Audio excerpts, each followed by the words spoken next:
An atmosphere of surprise surrounds North Korea's announcement that it is ready to abandon its nuclear weapons program under certain conditions and wants to discuss this with the United States. The announcement that was made after a visit by a senior South Korean delegation to Seoul is believed to be a major step toward easing tensions in the Korean Peninsula.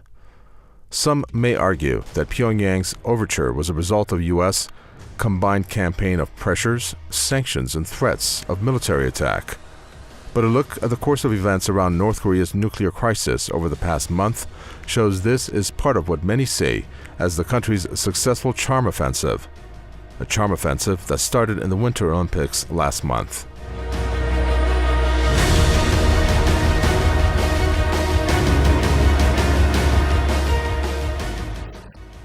It may be worth here taking a look at the reactions of stakeholders involved in the Korean nuclear crisis toward Pyongyang's surprise announcement. South Korea's president has taken credit for the overture and says that his country had made a big step toward the denuclearization of the Korean Peninsula.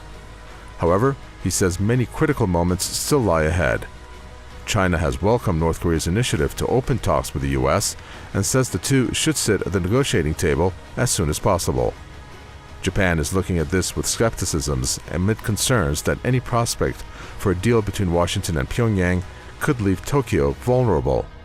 Russia is yet to react to the idea, but has nonetheless condemned new U.S. sanctions against Pyongyang. One can see how the US has been trying to coerce the traditional allies of North Korea in order to isolate the country. So it's been putting a lot of pressure on Russia, it's been putting a lot of pressure on China, but interestingly enough, China still continued more covertly than before perhaps, but continued to support North Korea. With regards to South Korea, certainly having a former North Korean refugee as their president certainly makes a lot of problems for the US.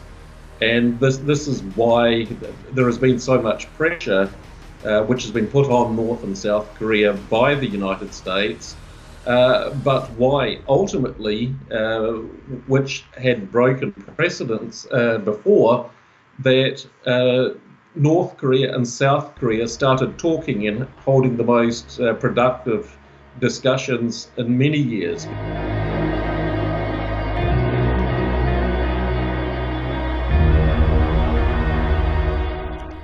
U.S. officials in their early reactions remained wary towards North Korea's overture. Secretary of State Rex Tillerson has been quoted by media as saying that it is not the goal of the U.S. to have talks about talks, but to have progress in the talks. The U.S. Defense Secretary James Mattis says that Washington is cautiously optimistic about North Korea's proposal for nuclear negotiation. If you look at what U.S. geostrategic goals involve, it involves three different legs. That is the first one is to prevent the rising of states that are hostile to its interests.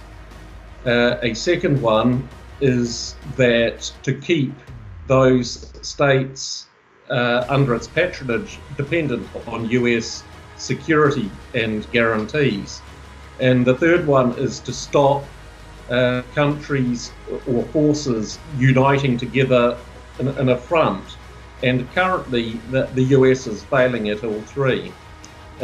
Because if we look at North Korea, it has been a thorn in the side of the US for 60 odd years.